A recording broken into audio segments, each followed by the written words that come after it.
E aí, Marcelo, tudo bem? Tudo bom? Vamos embora para mais um episódio. Vamos. Então, teve ideia hoje no programa Tendências em Foco. Nós vamos levantar um tema muito, muito, muito importante e atualíssimo e muito polêmico também, que é a questão da liberdade de expressão. Não é um tema fácil, não é um tema que a gente vai tentar fechar num programa de aproximadamente 40 minutos. É um tema que requer um debate amplo com muitas pessoas, mas nós temos as nossas opiniões, né?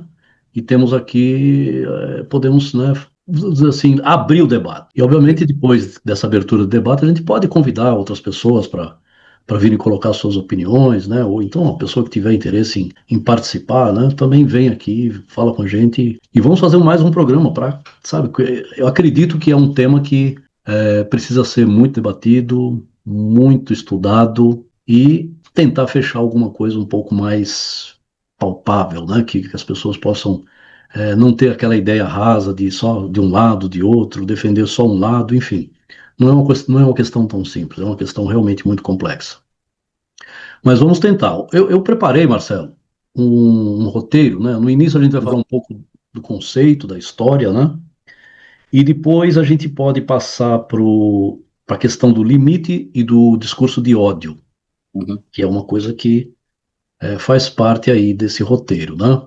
Depois nós vamos falar também das big techs, né? Como é que nós vamos moderar isso? Como é que nós vamos é, tentar deixar transparente a questão da regulação das big techs? Depois nós vamos falar da liberdade de expressão na era da inteligência artificial. Depois nós vamos falar dos impactos sociais e culturais da questão não só das big techs, mas também os impactos que podem haver aí nas questões sociais e culturais também. Né? Nós estamos falando sempre de regulamentação, né, de trazer uma luz aí sobre essa questão, se nós vamos regulamentar, se não é para regulamentar, e a liberdade, né, não tolhendo a liberdade de expressão. Enfim, vamos entrar no tema. Por final, a gente vai falar do caminhos para o equilíbrio, onde que a gente vai achar esse equilíbrio aí, e fazer um encerramento aí, chamando as pessoas para participarem. Eu vou colocar uma pergunta para você, Marcelo, assim, só para começar a esquentar as turbinas aí. Claro. Até onde vai o direito de falar o que pensamos? Uhum. Na verdade, isso é definido na legislação, né? Nós temos o livre expressão do pensamento, né? Seja ele político, religioso, pessoal, etc. Isso é previsto na Constituição brasileira, é previsto na Constituição de outros países. Nos Estados Unidos é a famosa primeira emenda, né? Que trata do tema por lá. Só que há muitas diferenças entre o que é liberdade de expressão lá e o que é liberdade de expressão aqui. Você me disse assim, quem define? Quem definiu foi o legislador, né? O que era liberdade de expressão. Mas agora, quando você age, né, com a sua liberdade de expressão, nós estamos num momento em que isso está gerando muito debate justamente pela questão aí da ampliação que as redes sociais permitiram para as opiniões, né? Hoje, qualquer coisa que você falar numa rede social, ela automaticamente atinge muitas pessoas, né? Principalmente com os mecanismos aí de impulsionamento, etc. E isso isso é o cerne que eu acho que vai conduzir a nossa discussão hoje. Certo. Só para dar uma pincelada aí no conceito e na história, a liberdade de expressão, ela é o direito que toda pessoa tem de manifestar suas opiniões, ideias e sentimentos, sem sofrer censura prévia. Está garantida na Declaração Universal dos Direitos Humanos e nas constituições democráticas, como você falou, né, nas constituições democráticas de vários países, né? Bom, vamos pensar aqui que historicamente ela ganhou força lá no Gutenberg, né, quando se inventou a imprensa. Uhum. Por quê? Porque você tinha a possibilidade de, como hoje você acabou de falar isso, você tem a possibilidade da divulgação da notícia, assim, da multiplicação de ideias e tudo mais, com muito mais velocidade naquela época. Imagine, lá no tempo do Gutenberg, tá certo? Quando tinha na imprensa, né, criação da imprensa, propriamente dito, né, você teve uma revolução. do ponto de vista de informação e tudo mais. E aí precisou-se, obviamente, ter uma legislação que, quer dizer, essa legislação ela já aconteceu e ela foi em direção à liberdade de expressão propriamente dito, desde a Revolução Francesa. Por exemplo, a garantia, né, da livre a Revolução Francesa fala em garantia do livre pensamento do homem, né?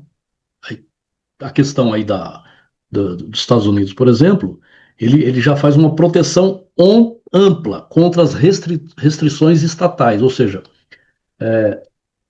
você não pode ter o Estado interferindo. Ele pode ser bom num determinado momento, num governo, digamos, mais democrático, mas num governo, vamos dizer, ditatorial, de característica de ditadura, de autoritarismo, ele pode ser altamente prejudicial à democracia, né? Uhum. Ele vai restringir exatamente a liberdade de expressão, que é um direito fundamental. E no Brasil, por exemplo, nós tivemos a ditadura de 64, que restringiu amplamente aí censura prévia em arte, em opinião, enfim. Era legal, né? A censura era instrumento do Estado. É instrumento de Estado. Então nós estamos diante agora, né, exatamente da revisão, tá certo? Dessa liberdade que a gente já tem como garantida, vamos dizer assim, né? Então cabe mais uma pergunta. Hoje nós temos mais liberdade ou mais restrição do que no passado? O que você acha? Eu tenho certeza que hoje nós temos mais liberdade. Mais liberdade. Vamos falar em termos de Brasil, né? Tá. Se a gente for falar em termos de outros países, né? Até falta um pouco de conhecimento, etc. Mas vamos falar em termos de Brasil. Hoje nós temos Vamos falar de Brasil. Claro que tem. Podemos dar algumas pinceladas aí de algumas coisas, mas vamos falar do Brasil, obviamente. Hoje nós temos muito mais liberdade. Se a gente remontar o tempo que você citou, o tempo da ditadura militar, de 64 a início de 85, existia censura prévia em tudo. Nos programas de televisão, na questão musical, etc. Tudo era avaliado por um censor, né? Um censor com C, né? Um censor com C, que ia liberar ou não aquela obra a ser publicada. Sim. Com o advento da Constituição de 1988, a censura foi proibida no país e hoje, de fato, nós temos muito mais liberdade. No entanto, essa liberdade que foi exercida até o início, eu não vou nem dizer até o início da internet, mas até as redes sociais se tornarem um fenômeno multiplicador de opiniões, Exato. É que agora começa a experimentar alguma parcela aí de censura, né? De censura prévia, inclusive, não censura prévia de que alguém vai aprovar o que você vai opinar, mas te tirar o direito de publicar mediante algumas avaliações judiciais, né, que estão acontecendo. Então, de novo, toda a nossa conversa vai girar, eu acho que em torno disso, né, da atualidade. Não vai estar fechado nunca, porque tem todos os ângulos que a gente vai tentar ver, né, observar, e, enfim. Claro que nós vamos colocar a nossa opinião também. E, bom, então a gente pode concluir que a liberdade de expressão não é absoluta. Não é absoluta. Encontra limites, né? Quando, por exemplo, colide com outras liberdades, né? Com outros direitos, com leis, enfim, com a honra, com a privacidade. Né? Quando ela realmente... A questão da segurança, com a dignidade das pessoas, enfim. Ela tem um limite, ela não é absoluta. Então, não é absoluta. Não é absoluta. O que normalmente seria um funcionamento, não sei se você traria essa pergunta, né? Eu estou me antecipando. Não. Seria um limite da sua liberdade de expressão, até que o que você expressa esbarra em algum crime. Então, crime de calúnia, de difamação, Exato. De injúria, de hostilidade, né? Violência contra grupo, raça, religião, homofobia, gênero. Incitação à violência, incitação à automutilação que a gente vê. Então isso, numa sociedade que se comunica de uma maneira mais convencional que eu digo até ali o início das redes sociais, era mais fácil deixar uma liberdade de expressão plena até que você infringisse algum direito alheio e você seria julgado por aquilo, né? Se a pessoa ofendida resolvesse fazer ali processar você, etc., você seria punido e a sua opinião poderia ser retratada, etc. Só que a gente entra num fenômeno de redes sociais e criou um amplificador muito grande para tudo isso. Então, se você comete um crime hoje na internet, um crime de desinformação, um crime de racismo, enfim, qualquer um desses que eu citei, e aí a novidade da desinformação, né, ele tem uma amplidão quase que imparável, né? Porque as pessoas, além de elas terem milhões de seguidores nas redes sociais dela, acaba que o quê? Ela contrata impulsionamento. O que é impulsionamento? Ela vai lá e paga para a rede social distribuir esse conteúdo para mais e mais pessoas fora daquela bolha. Você pode ter um grupo econômico ali agindo, né, para fazer a propagação de uma fake news, por exemplo, com Exato. interesses próprios, né? Uhum. E aí, quando você atinge alguém, um grupo, uma pessoa, uma entidade, etc., uma autoridade, ela atinge de uma maneira tão ampla que fica quase impossível aquilo se retratar. Então, por isso que hoje a gente está vivendo essa grande discussão sobre se a liberdade de expressão ela é plena ou não, porque quando algum canal é flagrado, né, nesse tipo de prática, o que está acontecendo no nosso país? Esse canal ele é tirado do ar, ele é desmonetizado, a pessoa sofre uma série de restrições. E de onde vem a discussão? Ok, ela cometeu um delito, e aí, previamente, eu tiro o canal dessa pessoa, prevendo que ela cometerá mais delitos. Okay. Então, a discussão fica aí. Isso é uma censura prévia ou é algo que a lei realmente determina inequivocamente que deve ser praticado? Então, por isso que a gente precisa da tal da regulamentação das redes sociais, que aí vira alimento da polarização que a gente vive. Um quer, outro não quer. Vai. Bom, é difícil, porque a regulamentação, ela é feita por alguém, tá certo? Por exemplo, a regulamentação que deve vir aí nessa próxima semana vai ser feita pelo governo que está aí hoje, tá certo? Ele vai ter uma característica, um arcabouço, não sei se vai proteger ou não algum interesse, ou vai ser voltado para o interesse público, realmente, né? Para proteger as pessoas, vamos dizer assim. Não proteger um determinado governo, sei lá, o interesse, seja ele qual for. A gente acredita que isso não vai ser. Vai ser uma coisa, vai ser uma regulação, uma regulamentação mais transparente, né? Bem transparente, exatamente para evitar que se você tem um governo próximo que seja autoritário, ele vai usar dessa mesma regulamentação para fazer censura, né? Para limitar aquilo que pode e aquilo que não pode fazer de acordo com interesses próprios, né? Que é isso Mas que é por esse motivo, ainda que o governo proponha uma legislação, essa legislação dificilmente ela passará sem alterações pelas casas legislativas, né? Que também tem seus interesses. Como? Que também tem defende os seus interesses. Né? Um interesse mais difuso. Você tem ali representantes da sociedade, né? 513 deputados que representam, né, os seus eleitores, de diversas correntes ideológicas. Depois você tem mais 81 senadores com a mesma mesclagem, ideológica, política, etc. Então, só que tudo isso, além disso, né, tem que ter um amplo debate, com audiências públicas, com a participação da sociedade civil, né, órgãos de proteção daqui, órgãos de proteção de outras coisas, a imprensa, enfim, a polícia, os sindicatos, tem que ter uma ampla discussão social e para se chegar numa legislação que seja adequada, para não tolher o direito das pessoas, né? E para que também solto, né? E para que também haja uma responsabilização.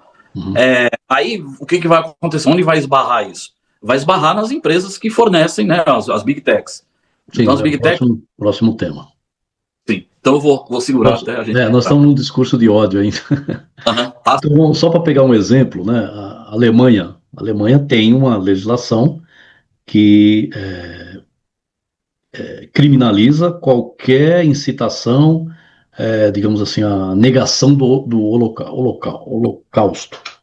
Então, digamos, vamos fazer um exemplo. Se a pessoa pega uma bandeira, uma bandeira do partido nazista e sai lá em praça pública, ele vai ser preso, porque tem uma lei. No Brasil é a mesma coisa. No Brasil também é assim? E qualquer defesa do nazismo é crime no Brasil. Não sabia, não sabia. Bom, então eu estou só querendo dar um exemplo digamos, de uma lei, né, que protege a questão do discurso de ódio, né? Seja ele contra a raça. Na Alemanha, essa lei ela é muito forte e prende mesmo. A pessoa vai presa, né? Porque tem uma restrição ali, embora seja a pessoa quer lá expressar sua liberdade de enfim, de escolha de um partido, ela escolhe lá um partido, ou quer fundar um partido com esse nome, enfim. Existe uma lei muito séria que, previamente, né, tolhe a possibilidade de se fazer uma manifestação dessa natureza. O nazismo, né? Contra o nazismo. É a favor do nazismo, né, no caso. Ou pró-nazismo. Pró-nazista, né? Nos Estados Unidos, por exemplo, essa questão do discurso de ódio, a pessoa tem, se eu entendi bem como é a forma da legislação lá, né, da Constituição, na verdade, você tem direito a falar o que você quiser. Você tem direito a falar o que você quiser, desde que não incite uma violência iminente. Então, vamos pensar, se você vai lá, fala uma bobagem qualquer, né, e seja ela qual for, pode ser mentira, pode ser o que você pensou, se não acontecer nada, tudo bem, não tem problema, você tem a liberdade de se expressar. Agora, se acontecer alguma coisa do tipo, sei lá, um tumulto, sei lá, como foi o caso, acho que do Trump, né? Já que você deu o gancho dos Estados Unidos, por exemplo, nos Estados Unidos é permitido ter manifestações pró-nazismo em bairro judeu, por exemplo. Eles fazem passeata no bairro judeu em defesa do nazismo. Há um tempo atrás, naquele auge do 11 de setembro, da guerra do Iraque, um pastor americano, ele marcou dia e hora que ele iria queimar um Alcorão em praça pública. Então, a liberdade de expressão, realmente, nesse país, ela é praticamente irrestrita. Estados Unidos. Estados Unidos, nesse país, Estados Unidos. E é esse tipo de legislação que algumas pessoas, esse tipo de comportamento que algumas pessoas querem que no Brasil seja da mesma forma. E aí a gente tem uma diferença. Se você pode falar o que você quiser, fazer, enfim, liberdade de expressão ampla, né?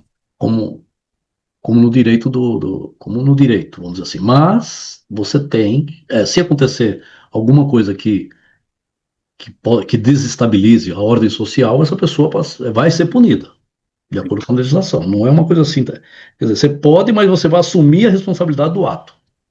Você pode falar o que você quiser. Então, você fica ciente que se houver algum problema, você vai assumir a responsabilidade de ter causado aquele problema. É bem complexo isso aí, mas... Você até citou a questão do Donald Trump, quando ele perdeu a eleição, ele incitou aquele ato de 6 de janeiro. Isso. Houve quebra, houveram mortes. Ele não foi responsabilizado e ainda se reelegeu presidente e anistiou todo mundo. Então, você vê que, não sei qual foi o desdobramento disso, mas se for ao pé da letra do que está na lei, é isso. Você não pode ter um desdobramento que seja... que tenha como origem aquele seu discurso de ódio, vamos dizer assim. Tá? Que é uma opinião, tudo bem, é uma opinião, mas é uma opinião que causou danos a outras pessoas, né? Na sua opinião, só para terminar esse ponto, onde termina a opinião e começa o discurso de ódio? Quer dizer, até onde vai a opinião? A opinião, ela vai até o cometimento. Na sua opinião. Ela vai até, eu entendo, vai até o cometimento de um crime, né, quando você infringe alguma lei. A nossa legislação aqui no Brasil, ela tem muitas restrições que em outros países às vezes a gente não tem. Nós temos uma lei antirracismo, uma lei anti-homofobia, uma lei anti-transfobia, uma lei essa questão de xenofobia, de discurso de ódio sobre religião. Então, muitos discursos no Brasil de opiniões, elas podem adentrar a questão do cometimento de um crime ou de uma contravenção. Então, hoje, a opinião ela vai até o cometimento desse crime. Isso legalmente falando, né? Agora, opinião, se a gente considerar qual que é a amplitude que eu posso chegar, aí entra num campo muito particular de cada pessoa.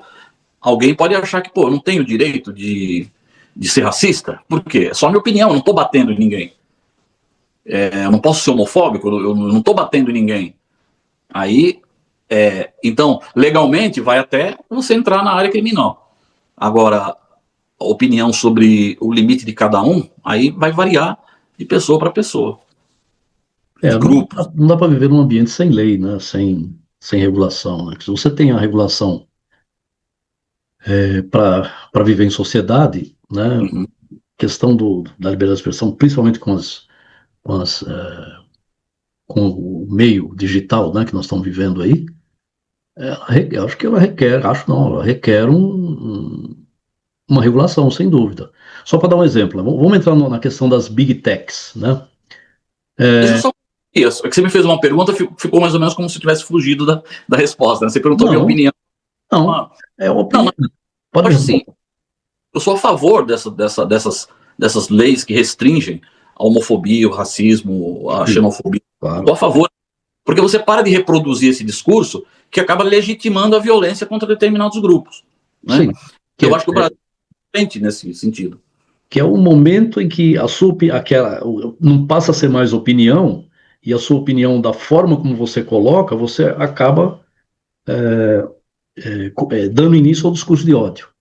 Exato. Né? Perfeito. Então, é uma forma de colocar. Agora, tem que ter uma lei muito transparente, muito equilibrada, né? Que evite, porque tem louco de todo jeito, vamos dizer assim, tem opiniões e opiniões, tá certo? E formas de se colocar opinião que, às vezes, dispara a questão aí do discurso de ódio. E não tem como fazer, né? Então, exato. Podemos ir para as Big Techs agora? Que basicamente é o tema dessa semana, né? Parece que o governo brasileiro vai colocar lá no Congresso um projeto de lei para a regulamentação das Big Techs, não é isso? Ou eu estou enganado? Ou já tem essa regulação? Na verdade, já existia um projeto que estava meio que engavetado. Agora está mais amplo. Então, vamos lá, Big Techs. Certo. Nós estamos falando de quem? Facebook, Instagram, quem mais? Google, Google, YouTube, TikTok, assim vai. Todas. Exato. Né? São as Big Techs. Bom, é o espaço de debate hoje, não dá para negar, tá certo? Tem outro espaço de debate, eu não sei isso aí? Esse é o mais... Hã? O espaço das redes sociais é o debate, é o local mais amplo, onde você não tem só os políticos debatendo, mas você tem uma grande parcela da sociedade também debatendo. Exatamente. Então também tem um interesse, vamos lá, agora vamos tentar sofisticar o debate.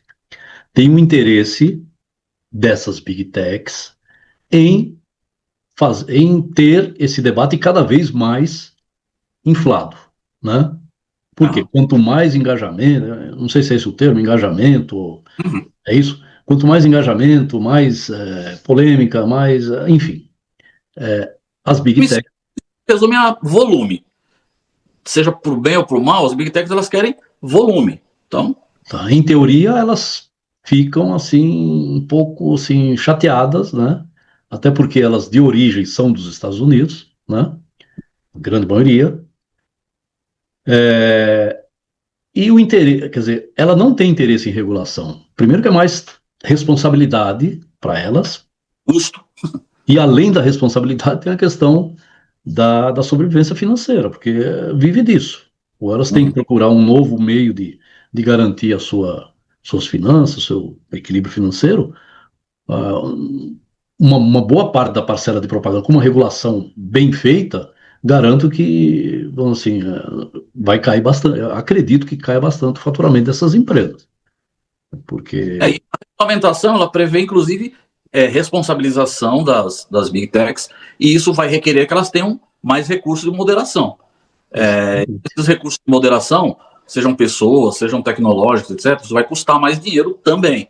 Então, tudo isso vai de encontro, né? Você diminui o volume, você baixa a sua receita, você aumenta os seus custos, você vai estreitando os seus lucros. Então, isso na questão prática, né? Da tech, e também aquilo que você citou no início, elas nasceram numa cultura onde essa liberdade ela é muito mais ampla. Então, Mas, ó, fica um problema cultural e um problema financeiro a reboque.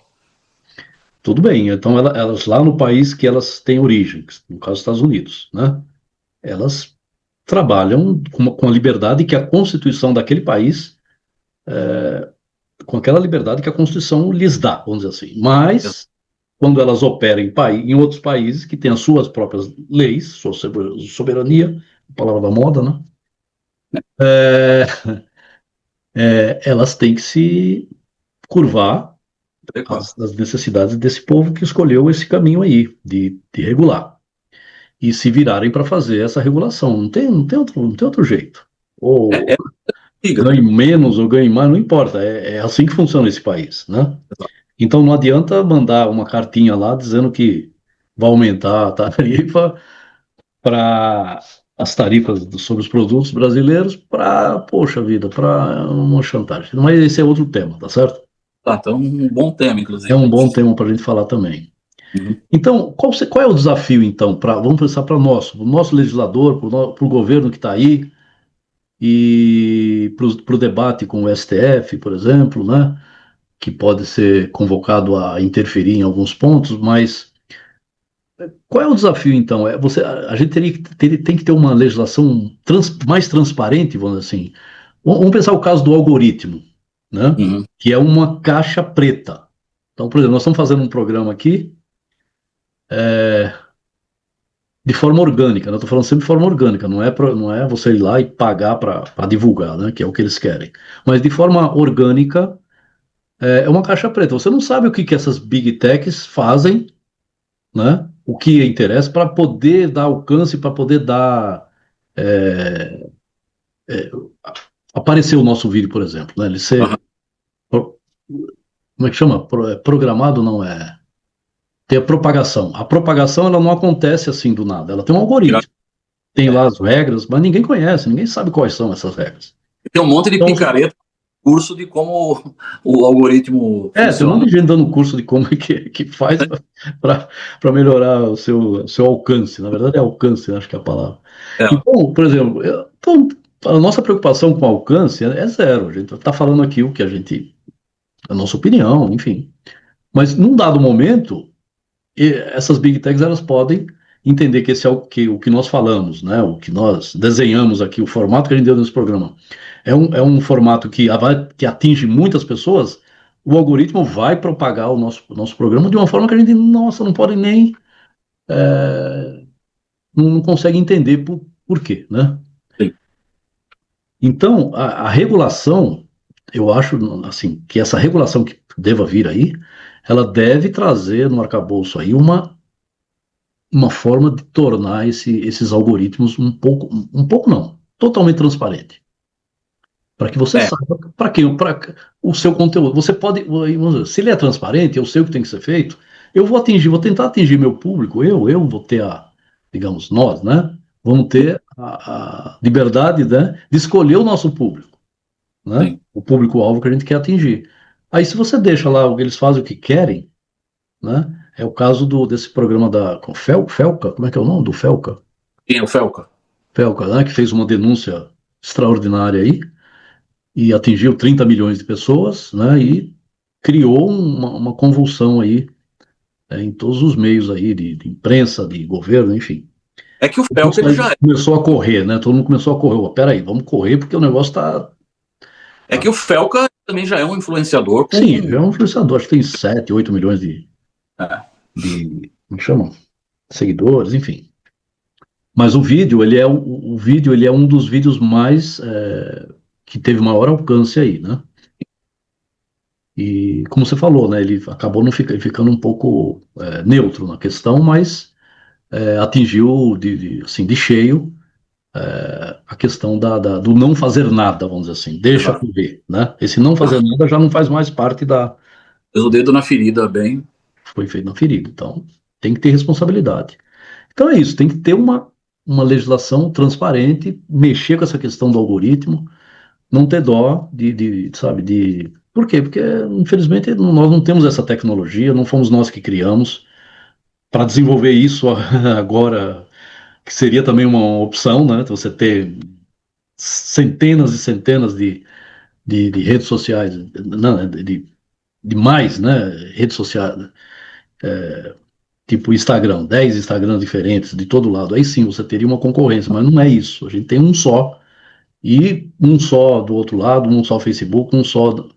Enfim, é muito pouco, né, para um modelo democrático, né, para um modelo que requer a livre concorrência. Não é o caso, né? Eles saíram muito na frente, já estão anos-luz na frente em vários países, enfim.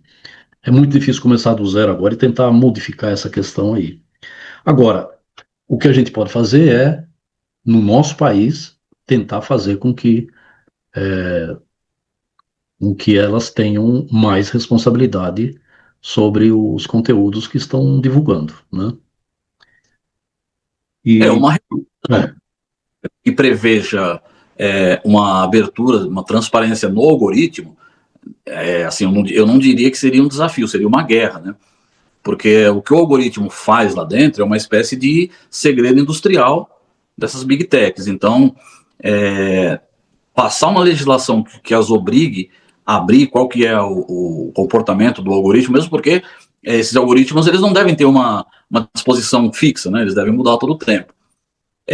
Então, nós temos que ter uma regulação em termos de moderação, né, por parte das big techs. Eu diria, se o Felca foi capaz de fazer em um mês toda essa investigação e trazer o que ele trouxe, por que uma empresa com tanta tecnologia também não fez?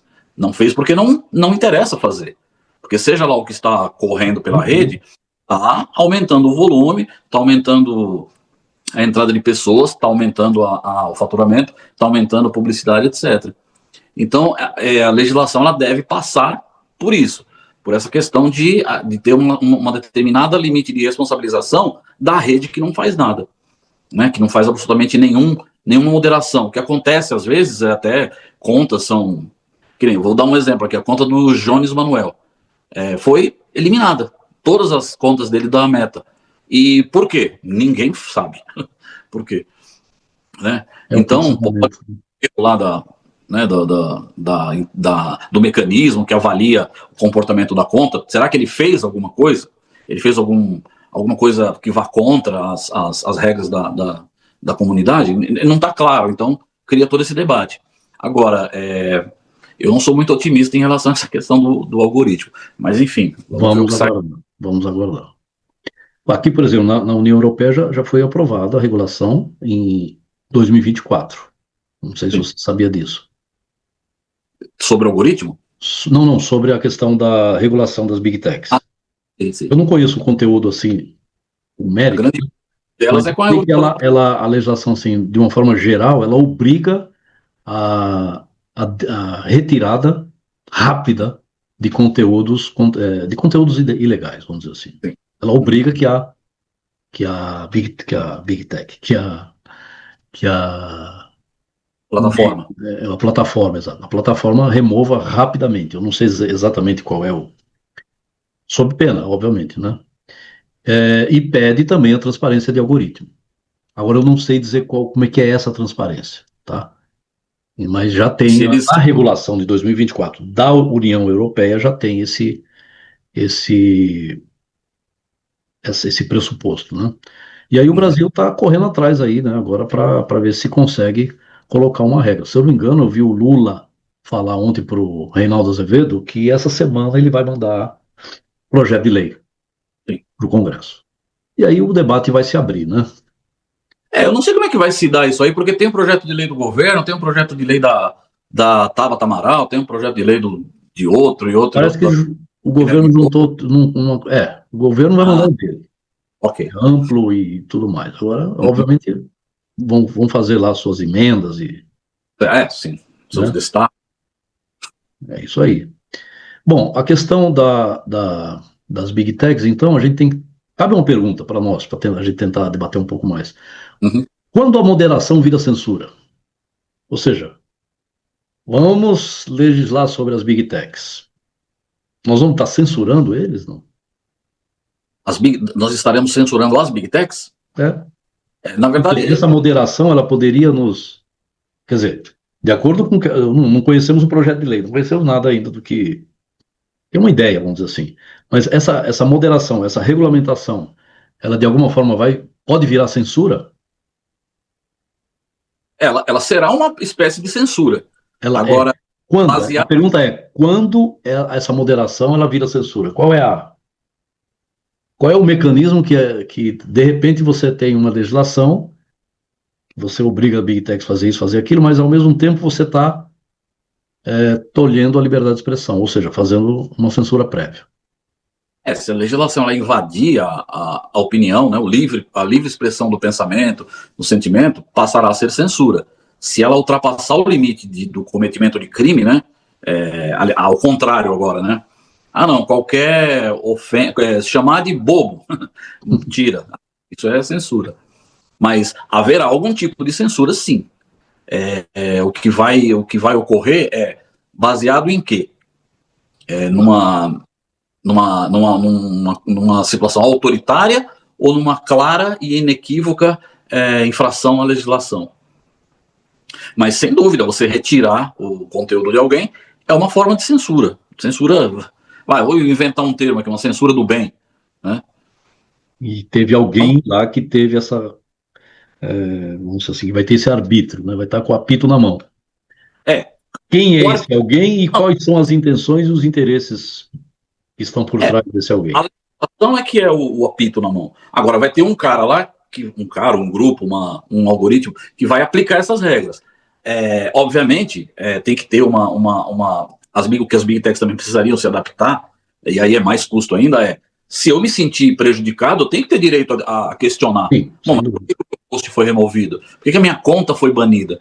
Hoje, por exemplo, o Jones Manuel está falando sozinho, né? Eu acho que tem que ter uma legislação para isso.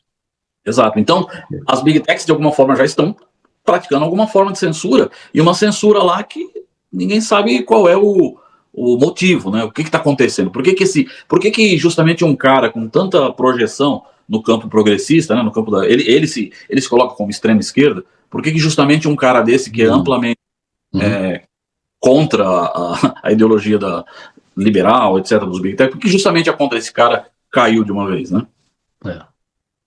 É muito estranho, realmente é muito estranho. Isso precisa ser regulamentado, não tem jeito. Às vezes eu caio assim num dilema, né? Vamos regulamentar. Acho que está correto. Às vezes eu caio nisso, vai dar problema para frente. Sabe, quando for a vez de nós estarmos, digamos, nós, a esquerda, vamos dizer assim, estar na oposição, isso pode virar ao contrário, né? Hoje é a direita. Agora, eu ouvi uma coisa do Lula que eu achei que de forma simples, resume um pouco tudo isso que a gente está falando aqui. Ele fala o seguinte: quem é contra a regulamentação, vamos falar das Big Techs, quem é contra é porque está mal intencionado. Eu acho que é profundo isso aí. Se a pessoa não está pensando no coletivo, está pensando nela, vamos dizer, um produtor de conteúdo aí que está com milhões de seguidores, fazendo um monte de bobagem, ele é contra.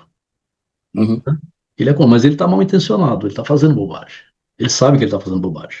Um governo que está fazendo, uma oposição, seja lá quem for, do lado que estiver fazendo lá fake news, propagando, né, informação falsa, fazendo, enfim, tudo que digamos, discurso de ódio e tudo mais, ele é contra a legislação. Né? Por quê? Porque ele está mal intencionado. Então, eu entendi isso.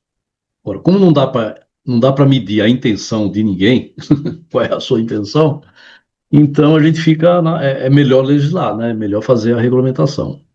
Mas ainda é polêmico fazer a regulamentação. Ainda é, digamos, anticonstitucional fazer uma regulação que vá de encontro a ferir a liberdade consagrada, né, de expressão e opinião. Desde o início a gente falou, é polêmico, merece muito debate, muita discussão, e a gente não temos interesse aqui em fechar o assunto, pelo contrário, nós estamos abrindo a questão. Eu ampliei a fala do Lula. O Lula, obviamente, ele está usando todo o peso de ser 3 vezes presidente da República, de conduzir o país hoje numa batalha insana, né, contra Big Techs e governo americano, etc., eu diria o seguinte: quem não aceita discutir a regulamentação, eu estou com o presidente. Realmente tem alguma má intenção. Agora, quem aceita ao menos discutir, mas leva a sua opinião dizendo, olha, vamos regular pouco, mas vamos discutir, Sim, aí já é outro esquema. o contra Agora, isso, né? Usa discutir, aí eu estou com o presidente. Uhum. Perfeito. Mais alguma coisa sobre a regulamentação das Big Techs? Eu acho que a gente, enfim, nós, dentro da medida do possível, Um pouquinho, né? o que a gente propôs. Tá bom. Então vamos por mais um tema, que é a liberdade de expressão na era da inteligência artificial, da IA, né? Uhum. Então, vamos lá. Só uma pincelada. A IA, ela amplia a liberdade de expressão, concorda? Por quê? Sim. Ela dá a possibilidade de muito mais pessoas poderem, digamos, acessar um conteúdo, ou acessar não, criar conteúdo, né? Então você tem, hoje você coloca lá fotos, sei lá, um discurso, seja lá o que for, e você tem aquilo praticamente tudo automático, né? Você tem a liberdade, a IA, ela te dá a possibilidade de você ampliar a questão da criação, né? Por diversos meios aí, os mais inusitados possíveis aí, mas ela te dá essa possibilidade. Ao mesmo tempo, o sujeito vai lá, coloca a voz, né? Sei lá, do Silvio Santos, do Lula, sei lá, de um político qualquer, numa coisa que ele não disse, né? Você coloca a voz Uhum. dele repetindo coisas que não é verdade. Esses dias eu vi o Romário, acho que no Instagram, o Romário dizendo que, voltei atrás, melhor rever, eu tô com Lula em 2026, sabe? Uhum. A voz dele, o lábio, tudo perfeito. Mentira, né? Quer dizer, eu acho que é mentira, que eu também não fui atrás para ver. Mas ela possibilita, é uma liberdade do cara fazer, criar esse tipo de conteúdo, é uma liberdade. Liberdade de expressão é opinião, né? Porque ele tá dando lá. Mas ela dá, ela é nociva, vamos dizer assim, né? Ela está criando, dizer, quer dizer, o Romário vai ter que, se isso for mentira realmente, o Romário vai ter que ir a público para poder tentar inverter uma notícia falsa, né? Então, pode influenciar eleições, as pessoas não procuram muito saber o que está acontecendo, enfim. Quer dizer, a IA, ela, se de alguma forma ela também ela amplia a possibilidade enfim, né, e de mais pessoas ter acesso à rede social e atingir os públicos, né, e tudo mais, ao mesmo tempo, ela pode trazer essa questão aí da propagação do fake news, né? A gente acaba, com a IA ou não, a gente acaba caindo no mesmo lugar, né? Se houver a utilização da IA para cometimento de crime, como essa questão do Romário aí, considerando que é mentira, né? Considerando que é mentira. Considerando que é mentira, né? Colocou palavras na boca de alguém que Só não. um outro parênteses para não citar só o Romário, citar uma que foi real. Lá em Sim. 2022, o Zelensky se rendeu, né? Ele fez uma rendição, Uhum. né? Na guerra da Ucrânia. Então, só que não era ele, não era. Depois se viu que não era mentira, né? Colocaram o Papa também, acho que em 2023, 23, 24. Colocaram o Papa Francisco com andando, passeando, sei lá, no Vaticano com uma roupa de grife, né?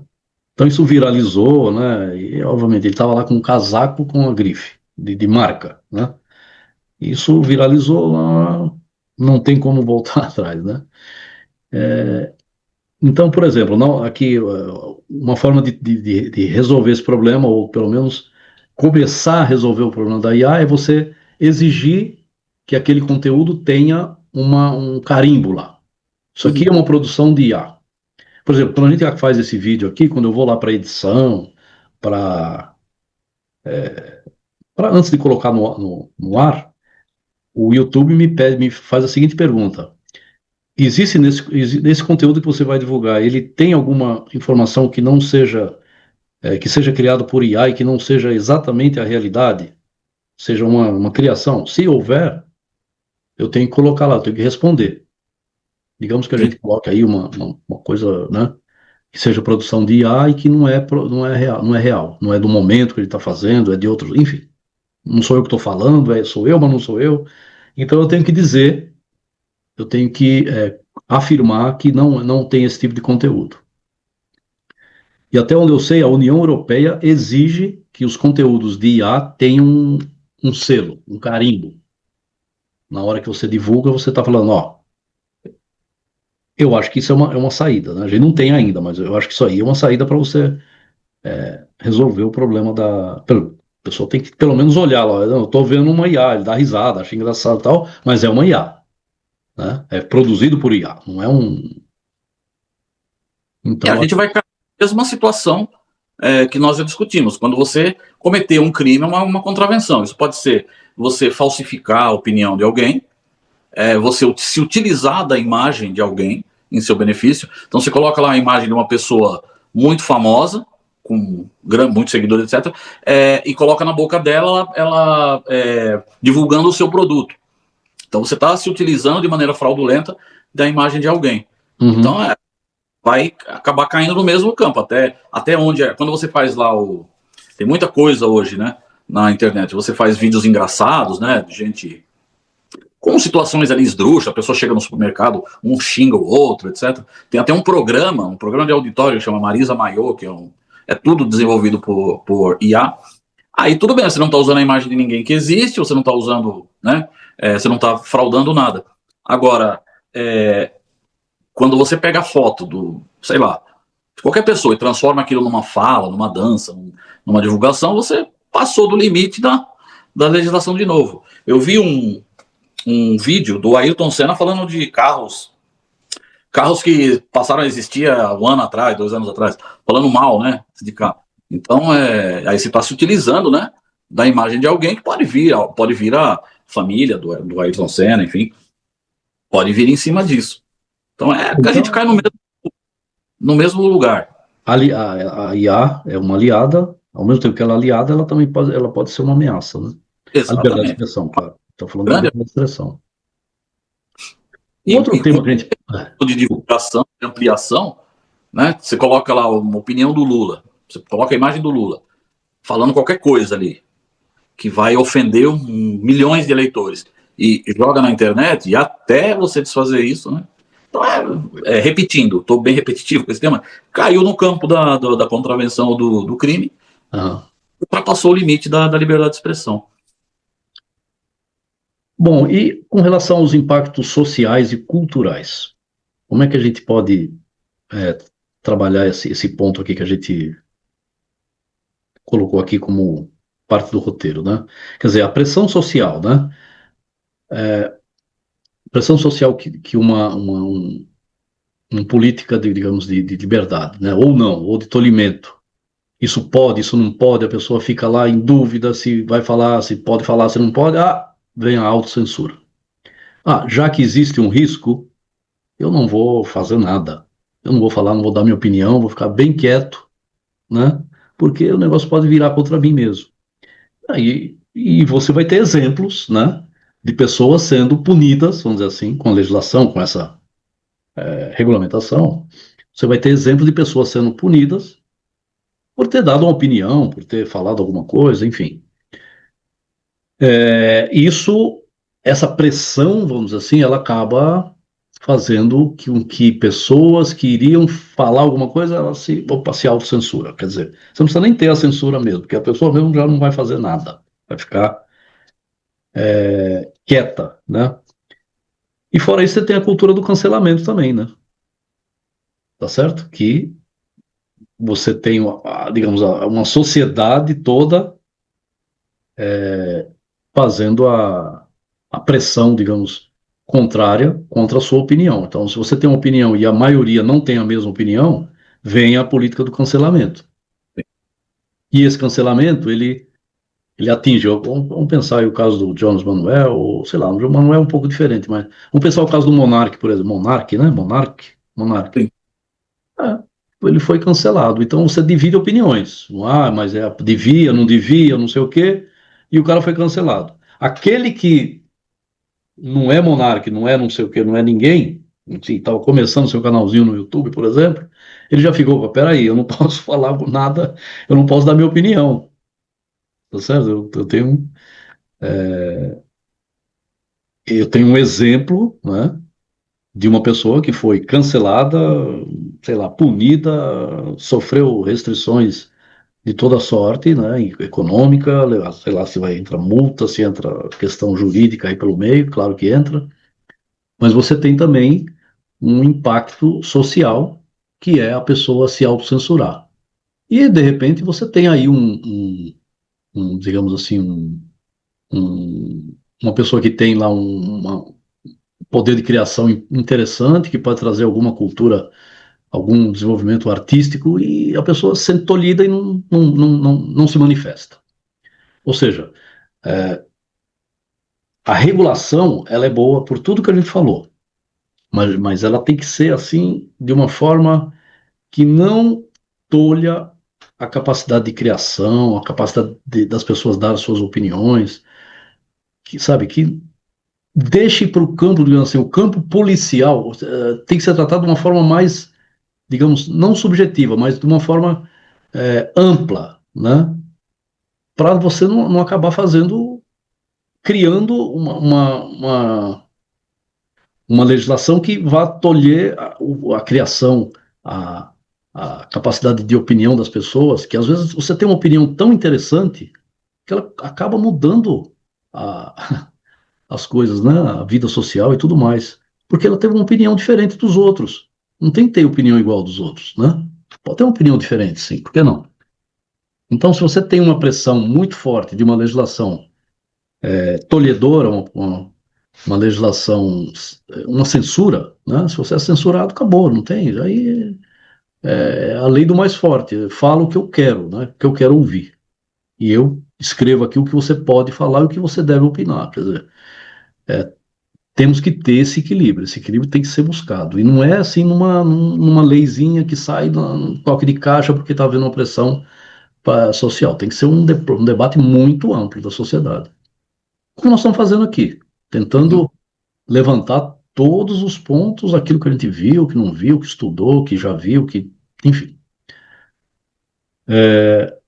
Então, como é que fica então essa questão? Você acha que esse impacto social ele pode ocorrer e cultural também, dependendo da Eu acho legislação? que o grande impacto social que nós temos hoje, que é alarmante, é a desinformação. Hoje nós temos um grupo bem significativo de pessoas que são capazes de jurar que vivem sob uma ditadura, né? Então, porque elas estão informadas que isso está acontecendo. E que o Então, governo do PT é comunista, né? a gente Que o, vê, a que o gente, Lula vai fechar a igreja e tudo mais, assim. Isso é, virou realidade, né? a gente vê conteúdos na internet falsos, a gente vê que é falso. Vou dar um exemplo aqui. A filha do ministro Barroso está sendo escoltada nos Estados Unidos porque foi expulsa. E tem uma imagem lá de uma cena de aeroporto e tal, e é mentira, mas você olha, tem milhares de comentários, toma, você se ferrou, e agora, vou ver. Então hoje o grande impacto social e cultural que nós temos é a desinformação. A desinformação, e ela está alarmante, as pessoas elas consomem essa desinformação e multiplicam essa desinformação para mais pessoas. Então, a questão da legislação, a gente está desde o começo debatendo isso, que realmente tem que ter uma discussão ampla, isso não vai sair. Eu não acredito que se sair uma legislação esse ano, ela já saia azeitada o suficiente, não tem, já tá, o STF já está regulamentando, etc. Uma legislação tem que ter um debate amplo, vai ser difícil, mas tem que ter, igual nós estamos falando. E essa questão da autocensura que você citou e o cancelamento, isso aí é uma questão de, como que eu vou dizer, acaba sendo uma questão de temperamento, porque você se autocensurar, aí você está acreditando que a gente vive numa ditadura mesmo. Então a gente faz o caminho inverso, tem que combater a desinformação. Se o cara se sentir hoje que ele não pode abrir a internet e dar uma opinião justa, ou enfim, que discorde de milhares, etc., ele achar que ele vai ser tolhido, ele já está contaminado pela desinformação. Então você tem que combater isso lá atrás, né? E essa questão do cancelamento, isso aí é uma reação que a gente até, por exemplo, você deu um exemplo do Monark. O Monark, o que aconteceu com ele é que ele, numa transmissão do lado Flow Podcast, que ele era sócio, ele defendeu que o Brasil poderia ter um partido nazista. Por que não? Então, aí ele buscou, e hoje ele faz transmissões, hoje não sei como é que ele acaba chegando, ele faz transmissões falando anti-vacina, que o Brasil é uma ditadura, que ele está nos Estados Unidos lutando. Então ele é um cara que já não está mais na realidade. Não, já. Né? Ele paralelo, vive um mundo paralelo. Pelo Brasil. E a cultura do cancelamento é isso, é o que esses caras aí mais famosos, eles têm que acabar convivendo com isso, e esse cancelamento de determinadas pessoas, elas acabam sendo um pouco... acaba acontecendo muita coisa. Por exemplo, o Cazé TV, que é aquele rapaz que tem um canal imenso no YouTube lá que transmite jogos de Copa, etc. Ele quando o Bolsonaro colocou a tornozeleira eletrônica, ele fez uma brincadeira lá, tirou sarro, etc. Pronto, vamos cancelar. Aí ele, sei lá, de 50 milhões de seguidores, ele perdeu lá, sei lá, 300 mil. Então, é um cancelamento que não dá certo. Mas cancelamentinho. Então, o cancelamento é sempre quando você fere uma opinião de uma quantidade de pessoas. Mas dificilmente isso vai acabar, a não ser que você vá lá e atinja gregos e troianos, né? Aí fale, sei lá, se o John Lennon tivesse um canal no YouTube hoje e dissesse os Beatles são mais populares que Jesus Cristo, talvez ele receba cancelamento. Ele é cancelado. É geral, né? Então, essa é uma... Eles foram cancelados também. Só que, né, nem tanto. Era outro nível de cancelamento. Né? Então é isso. Essa questão aí da autocensura é uma questão mais de temperamento e se você está informado do que está acontecendo no país ou não. A gente faz vídeos aqui, a gente dá opiniões polêmicas, a gente fala mal de político, fala mal de político de gente do exterior, e a gente está ciente que a gente não está ferindo nenhuma lei. Né? Então a gente não se autocensura. Agora, se eu estou desinformado, achando que, não, eu estou vivendo uma ditadura, aí pronto. Eu acho engraçado a pessoa falar, eu estou vivendo uma ditadura, e pessoas determinando que estamos vivendo uma ditadura, num trio elétrico na Avenida Paulista, gritando a plenos pulmões, que o ministro do STF é um canalha, que o presidente é isso, é aquilo. Então, que porra de ditadura é essa que você pode falar o que quer em praça pública, e depois vai para a internet e tal? Então, pô, não pode mais também, né? Não pode mais. Como assim? Não sei. Eles não estão sendo punidos aí exatamente porque deram esse tipo de opinião? Não, nem sendo punido por isso. Não, eu sei, tem outras coisas, mas inclusive isso, né? Não, mas não tem... Esse não pessoal teve uma reunião lá que o ex-presidente foi lá e falou que como é que a urna eletrônica não funciona, sei lá. É a opinião dele, né? Não era a opinião dele? Não é uma opinião? Não é uma opinião? Vamos pensar bem. Tudo bem, a gente não é a favor dele, nada. Mas é uma opinião dele. De falar que a urna eletrônica qual é o termo? Opinião, né? Saiu do campo da opinião no caso dele, porque enquanto ele falou... opinião dele. Opinião dele. Ele falou como uma coisa que ele... saiu do campo da opinião. Ele recrutou embaixadores de diversos países para falar que a eleição foi fraudada. Que as urnas são falsas, não sei o quê, alguma coisa nesse sentido. Ele foi punido nisso aí. Mas ele falou uma coisa que ele... falar, isso aí é falar. Então você é punido por falar. Isso é censura, não é? Sim. Você juntar embaixadores de outras nações e falar a eleição passada foi fraudada, porque eu ganhei no primeiro turno, e a próxima será fraudada para eu perder. Então... essa turma aí você não consegue, sei lá o que, não consegue. Eles são tão assim esdrúxulos, eles não conseguem nem agora quem tá ter argumento para defender, sabe? Que a urna a urna não é segura, etc. Esses caras estão vivendo a vida deles normal. Malafaia, Nicolas, esse governador, esse pateta aí que é governador de São Paulo. Esse é o ponto. Né? Eles são mal intencionados, estão protegidos, né, pela liberdade de expressão. Aí está no campo da opinião. Agora, o que aconteceu com o Bolsonaro, ele foi enquadrado em uso de poder político, né, abuso de poder político para tentar ganhar a eleição. Olha, a eleição foi fraudada e vai ser de novo. Porra.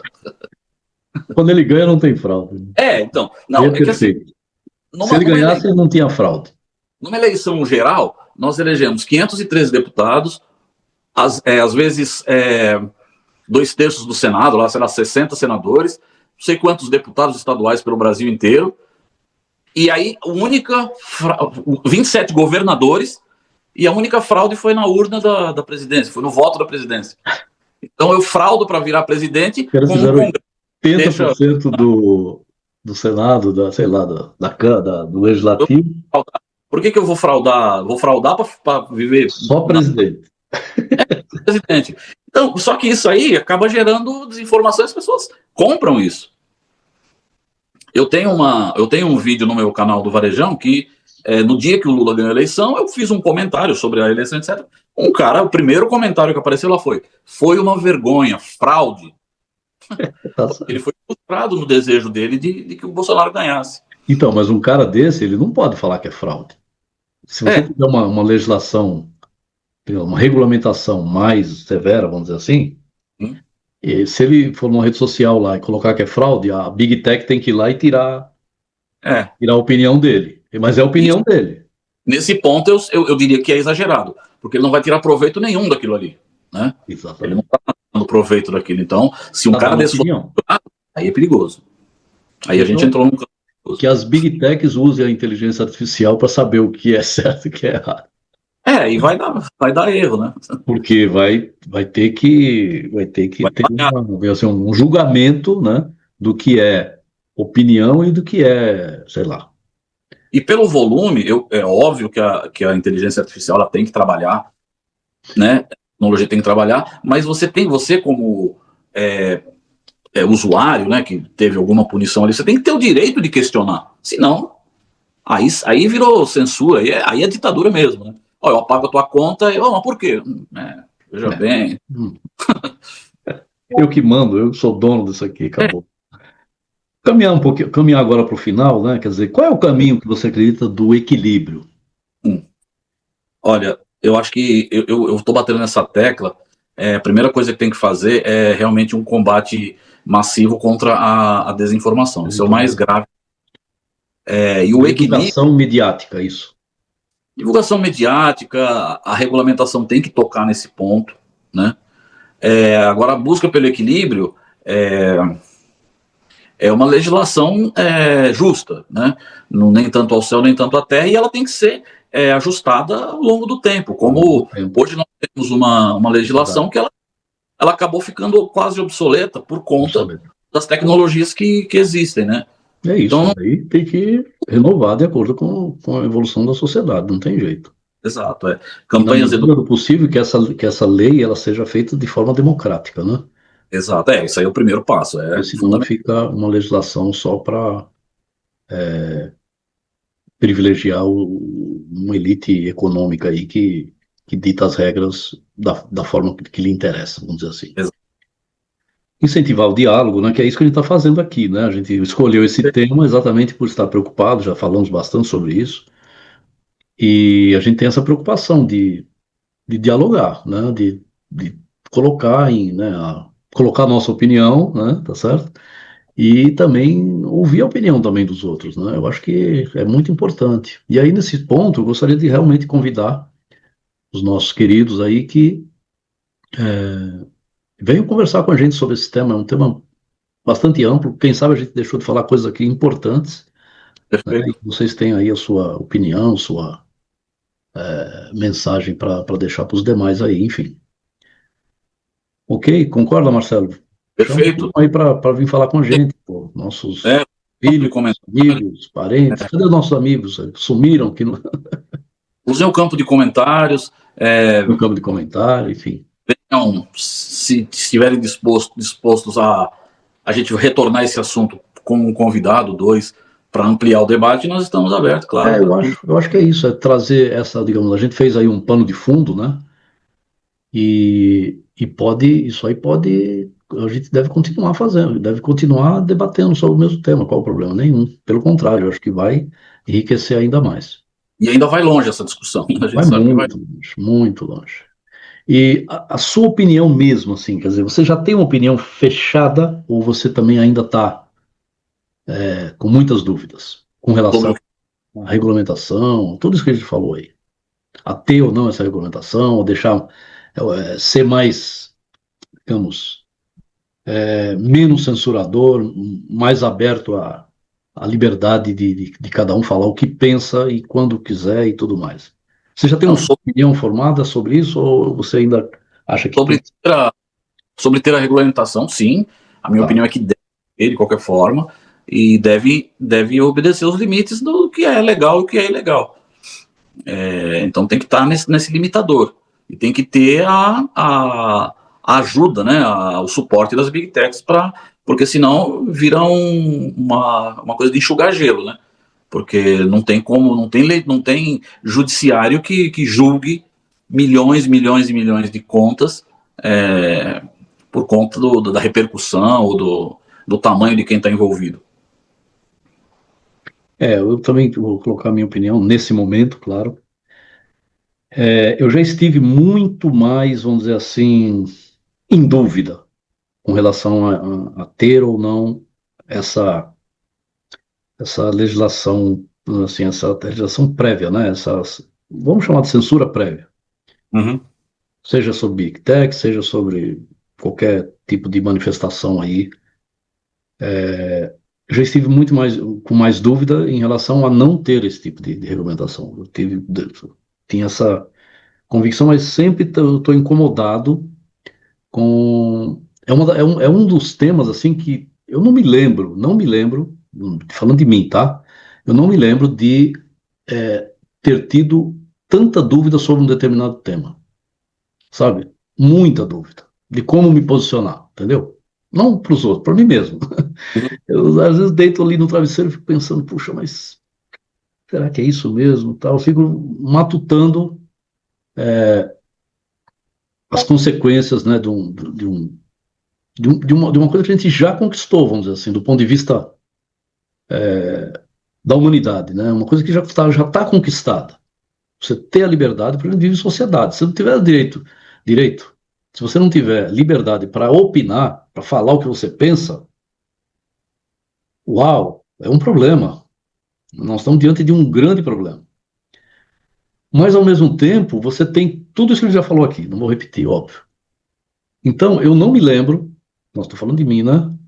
De ter tido tanta dúvida e ainda continuo assim, não com dúvida, digamos, das coisas mais óbvias, mas do contexto, do contexto geral.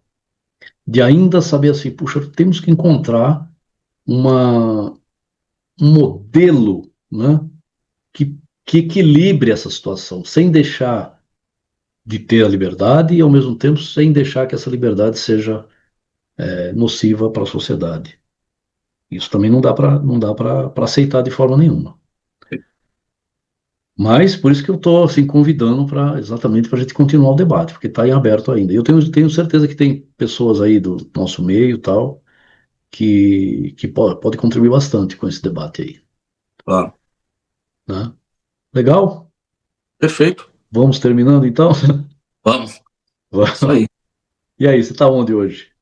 Eu tô no mesmo lugar aqui ainda, em Jardinópolis. Ah, você está em Jardinópolis, tá bom. Tá friozinho aí ainda? Ou já deu uma melhorada? Hoje deu uma melhorada. É? Hoje deu uma melhorada, mas estava gelado mesmo. Geladinho, é bom, né? Tem uma lareirinha aí, um carvãozinho? Não, lareira não. Até eu tenho uma lareira elétrica que tá lá em casa, eu até pensei em trazer, a Carla falou para trazer.